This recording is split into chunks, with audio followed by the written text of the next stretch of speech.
Pengisi suara karakter Pak Ogah dalam program Anak Si Unyil, Abdul Hamid, sempat dirawat di Rumah Sakit Kartika Husada, Bekasi. Kondisi Abdul Hamid alias Pak Ogah sempat kembali drop, kini sudah kembali ke rumah.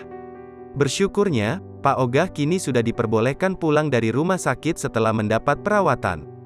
Meski begitu, ia masih menggunakan selang oksigen untuk membantu pernapasan.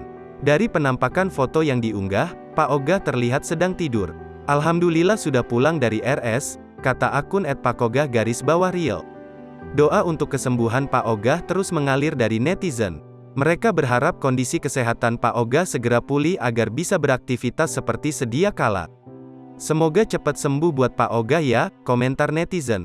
Pak Ogah semoga cepat sembuh ya. Pak Ogah mewarnai masa kecil saya sampai anak-anak saya, Tuhan memberkati, imbuh yang lain. Kini, Pak Ogah diketahui sudah diperbolehkan pulang.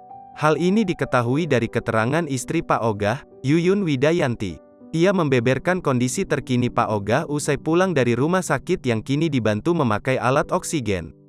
Kemarin pulang dari rumah sakit, kondisinya sedikit perubahannya.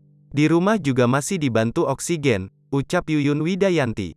Lebih lanjut, Yuyun juga menyebut Pak Ogah kini bersikap seperti anak kecil. Ia juga diketahui kerap mengomel dan berteriak beberapa kali.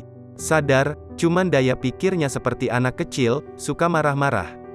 Demensial, kata Yuyun. Drop lagi mohon doanya, tulisnya. Tidak menunggu lama, unggahan mengenai kondisi Pak Ogah ini pun langsung jadi perhatian dan menuai beragam komentar dari para netizen. Mereka berbondong-bondong mendoakan Pak Ogah, semangat Pak Ogah. Sehat kembali Pak Ogah biar bisa menghibur lagi seperti dulu, kata netizen.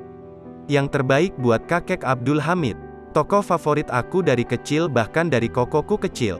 Setiap lihat kondisi Perpos, kami doa dan menangis. Yang terbaik ya kek, we love you, lekas sembuh, timpal netizen lainnya. Sebagaimana diketahui, Pak Ogah sedang berjuang melawan penyumbatan pembuluh darah otak. Pak Ogah sempat dilarikan ke rumah sakit lagi karena mengalami gangguan paru. Tak hanya gangguan organ dalam, Pak Ogah juga kehilangan kemampuan mengontrol emosi sejak beberapa bulan lalu. Belakangan, Pak Ogah juga mulai makin sering meracau hingga ingin menyudahi hidup. Belum lama ini Pak Ogah kerap mengeluh sakit di bagian perut dan badannya kondisinya tidak stabil.